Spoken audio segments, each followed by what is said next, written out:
Kalau kita melihat fakta yang sekarang, itu memang masih ada beberapa oknum kiai atau ustadz yang masih tetap menghargai, tetap menghormati, tetap menyanjung, bahkan ada juga yang sampai mencium kakinya Habib. Dan ini kan sangat miris sekali melihat hal seperti ini. Kita itu sebenarnya itu kasihan. Kenapa pembahasan Nasabah Alawi itu harus dilakukan secara terus-menerus? Ya karena hal ini sangat berbahaya dan sangat penting sekali untuk disampaikan kepada seluruh rakyat di negeri ini, terutama bagi umat muslim dan khususnya bagi umat Nahdliyin. Sebab selama ini yang menghargai, yang menyanjung, yang menghormati, bahkan ada yang memuja-muja, itu dari kalangan Nahdliyin.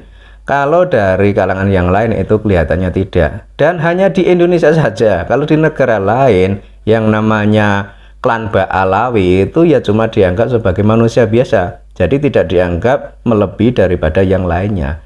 Dan kalau kita lihat di negeri ini tentang doktrin bahwa Habaib adalah dzurriyyah Nabi, itu kita juga tidak tahu sejak kapan doktrin itu muncul, dan kita cuma larut saja, cuma ikut saja, cuma nurut saja, cuma percaya saja. Tapi begitu ada tesis ilmiah Kiai Imaduddin Usman Al-Bantani yang secara tegas menyatakan bahwa Habaib tidak terkonfirmasi sebagai keturunan Kanjeng Nabi, ya harusnya kita itu ikut tentang kebenaran tersebut. Kemudian berdasar tes DNA juga para Habaib itu tidak terverifikasi tersambung kepada Kanjeng Nabi. Ini adalah dua hal yang harusnya itu menjadi panduan bagi kita, bahwa ternyata selama ini kita cuma dibohongi, cuma dikibuli. Ternyata para Habaib bukanlah keturunan Kanjeng Nabi. Belum lagi jika kita lihat fakta di lapangan, di mana ada oknum Habib yang ceramah dan bilang kalau satu Habib bodoh itu lebih mulia daripada 70 kiai yang alim. Dan ini kan sebuah penghinaan yang luar biasa bagi kiai dan ulama di Nusantara ini. Dan ini tidak mungkin diajarkan oleh Kanjeng Nabi. Makanya jika ada oknum Habib yang bilang demikian kok mengaku sebagai cucu Nabi, yaitu jelas-jelas tidak terkonfirmasi dan jelas-jelas tidak nyambung. Karena Kanjeng Nabi itu tidak mungkin akan melakukan hal demikian. Kanjeng Nabi tidak mungkin akan berbicara seperti itu. Tapi kenapa oknum Habib ini kok sampai berani berbicara demikian? Ini kan sama-sama justru malah menghinakan Kanjeng Nabi, melecehkan Kanjeng Nabi. Kemudian kita juga tidak lupa tentang adanya oknum Habib yang sering demo pada pemerintah. Kemudian ada juga oknum Habib yang terang-terangan menghina kiai dan ulama di Nusantara dengan kata-kata yang tak pantas, dengan kata-kata kotor, dengan kata-kata yang merendahkan, dengan kata-kata yang rasis. Ini kan tidak mungkin dilakukan oleh keturunan yang mulia. Kemudian ada juga oknum Habib yang suka memprovokasi rakyat agar benci dengan pemerintahan yang sah. Nah, ini kan juga sangat berbahaya. Ini bisa menimbulkan pemberontakan. Dan tentu saja hal tersebut tidak mungkin akan dilakukan oleh klan yang mulia. Makanya ketika para Habaib itu mengaku sebagai cucu Nabi, mengaku sebagai keturunan Kanjeng Nabi, tapi dalam kesehariannya kok tidak mencerminkan ajaran Kanjeng Nabi, bahkan justru bertentangan dengan ajaran Kanjeng Nabi, ya tentang hal itu harus kita pertanyakan dan harus kita bantah.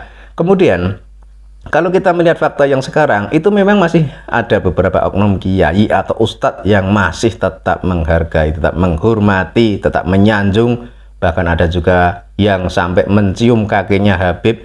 Dan ini kan sangat miris sekali melihat hal seperti ini. Kita itu sebenarnya itu kasihan. Kenapa oknum kiai atau ustadz kok masih melakukan hal yang demikian? Apakah mereka belum paham? Ataukah mereka itu sudah paham tapi takut untuk menyatakan kebenaran, atau alasan apa?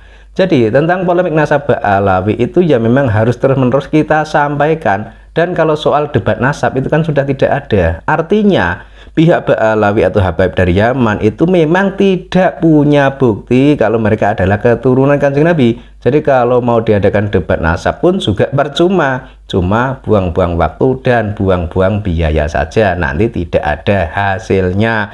Sehingga sekarang itu yang penting adalah memberikan edukasi atau penjelasan kepada rakyat di negeri ini bahwa Habaib itu bukanlah keturunan Kanjeng Nabi. Kalau soal dulu kita itu percaya bahwa Habaib adalah keturunan Kanjeng Nabi, Yaitu kan kita juga tidak tahu sumbernya itu dari mana, kita cuma tinggal percaya saja, cuma ngikut saja.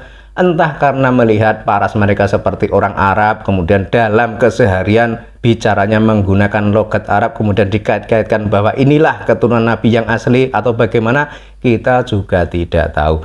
Tapi yang lalu biarlah berlalu, dan sekarang semua sudah terungkap tentang kebenaran ini, bahwa ternyata para habaib bukanlah keturunan Kanjeng Nabi. Dan ini bukan soal rasis atau membenci suatu klan, itu bukan, tapi ini memberikan edukasi atau penjelasan kepada rakyat di negeri ini agar jangan taklid buta kepada para habaib. Habaib itu juga manusia, mereka itu juga makan nasi, minum air. Jadi jangan dianggap habaib itu adalah manusia yang lebih daripada manusia yang lainnya.